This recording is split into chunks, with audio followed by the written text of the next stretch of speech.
Hi guys, welcome back to yet another video. My name is Martin. Filming this at home tonight in my office study.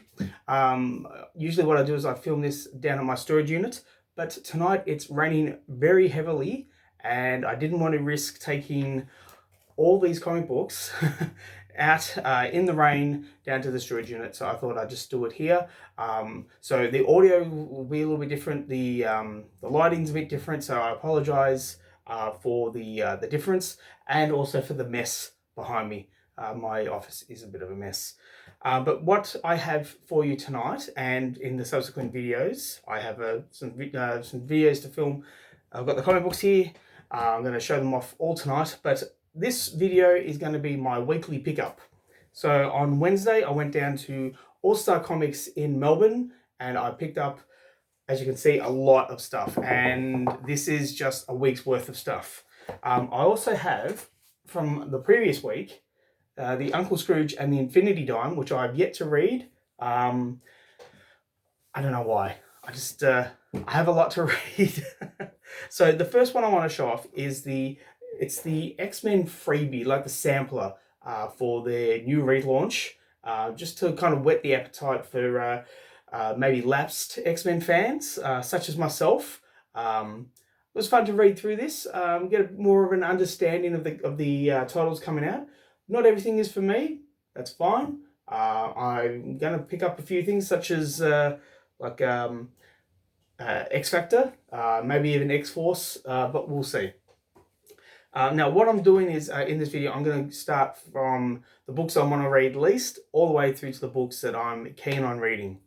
But with the exception of this book. So this book is the last Avengers story, and it came out in 2002. It's a reprint of the 1990s two-part series by Kurt Busiek and Ariel Olivetti. I don't have that two-parter, so when I found out that this came out, I was eager to get it, but it kind of blew past me, and then I just happened to find it at All Star, and they said, "Oh, we've had this for years," and we found it in like the one, behind something. So I snapped it up real quick, and I am keen on reading this. What I have here is the facsimile of Deadpool issue 1. It's a supersized edition because it's got stuff at the back. As you can see, it's got a wraparound cover. Oh, and that Ed McGuinness artwork. Look at this. Look, it's just, I bought this purely for Sasquatch. Sasquatch is my boy, and yeah, Ed McGuinness does him justice. He looks fantastic. But being that it's a facsimile, I put it to last to read. All Star put this in my order. I didn't realize I had this on my standing order. I read the first issue. I did not enjoy it. So yeah, this is issue 2 of the Ultimate. It's a nice looking cover, but with the amount of books I read, I figured I didn't need to read this. So I've taken this off my standing order. Yeah, it's just not for me. Here we have the Teenage Mutant Ninja Turtles 40th Anniversary Comics Celebration. IDW have been bringing out a fair few of these kind of books lately with their relaunch. And also, as you can see, the 40th anniversary. There's lots to enjoy about the Turtles, and they're showcasing it for everyone who's interested.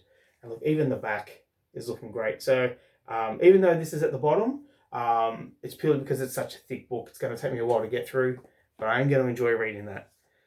The next up, we have Wolverine Blood Hunt issue 3. This is at the bottom of my pile just because I don't enjoy the artwork.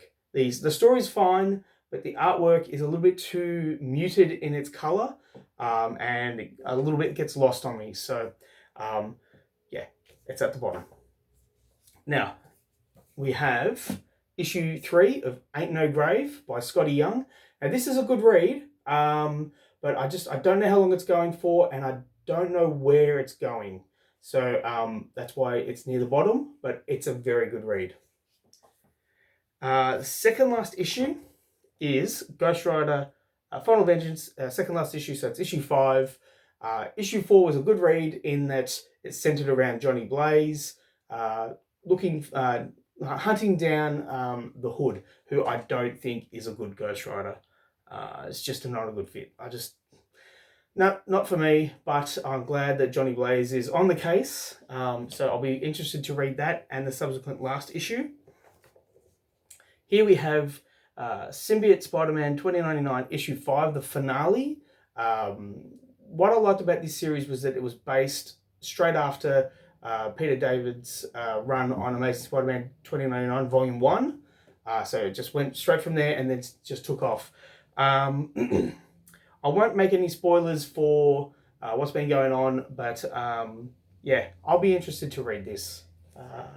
Yeah. Okay, what we have here is the second printing of Doom.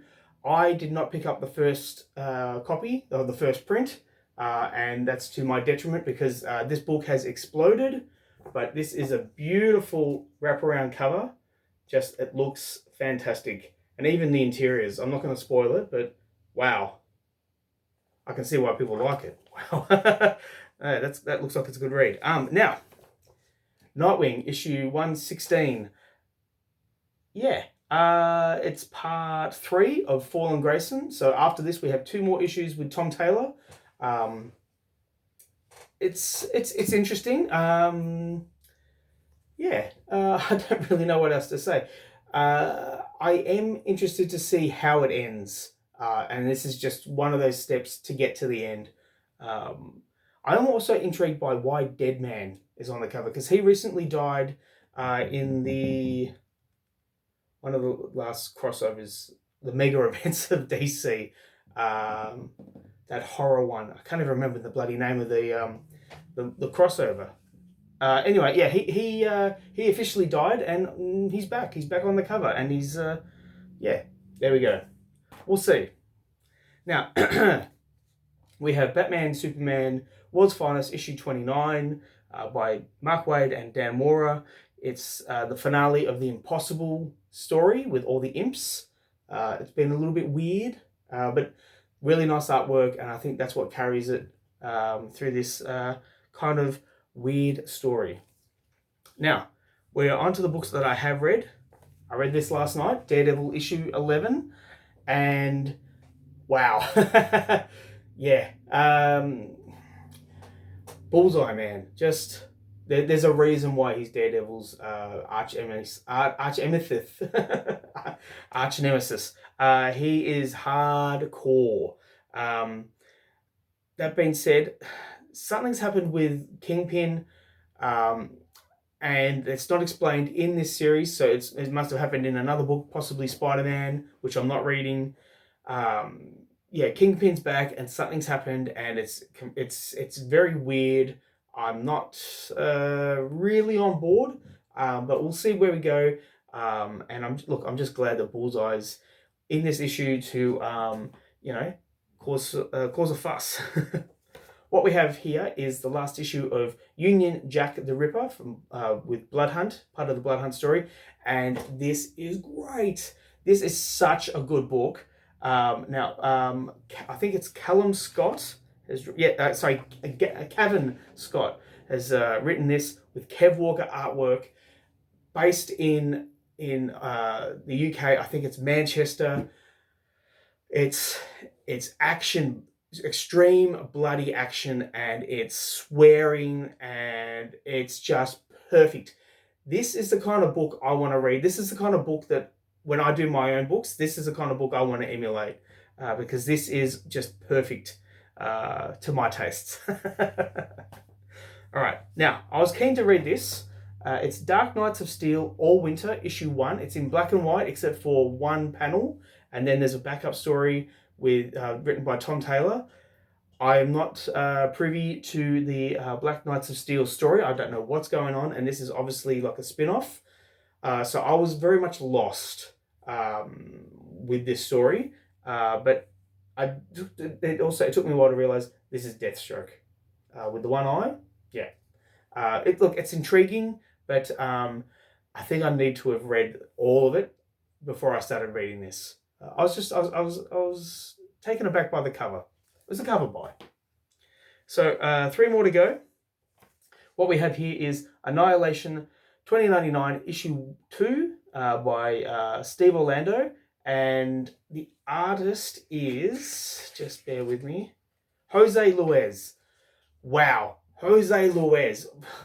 I have to just say, like, future superstar. This guy knows what he's doing. He can bring the goods. I want to see more of Jose Luis's artwork because it's perfect. But here we have Star-Lord and we have Quasar. So it's basically Star-Lord fighting a sun. It's very interesting, very cosmic in its storytelling. No spoilers though. I did enjoy it. And there's like 3 more issues to go. Now, Avengers issue 16, part of the Blood Hunt storyline, and this is just pure fun. This is how I want my Avengers to be.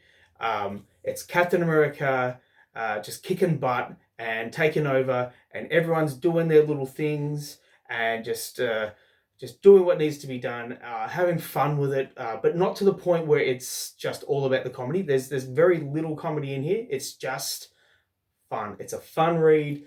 It's fairly fast-paced, and yeah, even though it's part of like this big long it's part of the Blood Hunt story, so there's 60 issues and it's a big worldwide story. This doesn't feel bogged down by that.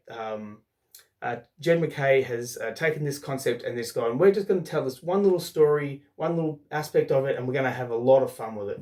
So yeah, really enjoying this series. And the last one I want to show off is X-Men issue 1, the new relaunch by Jed MacKay and Ryan Stegman. It's basically this team of X-Men in Alaska looking for mutants and looking to help mutants and looking to start over again. It's interesting, it's intriguing. The concepts in this book give it a bit of they give it a reason to relaunch. There's lots to like in this, so I'm intrigued, and yeah, there we go. So that is this video. Please let me know what you think in the comments down below. Please like and subscribe if you wish to. I'd really appreciate it. I've got, let's see, 1, 2, 3, 4, 5 more videos to do tonight, and there's some fun stuff coming up. So thanks for sticking with me. I'll catch you next one.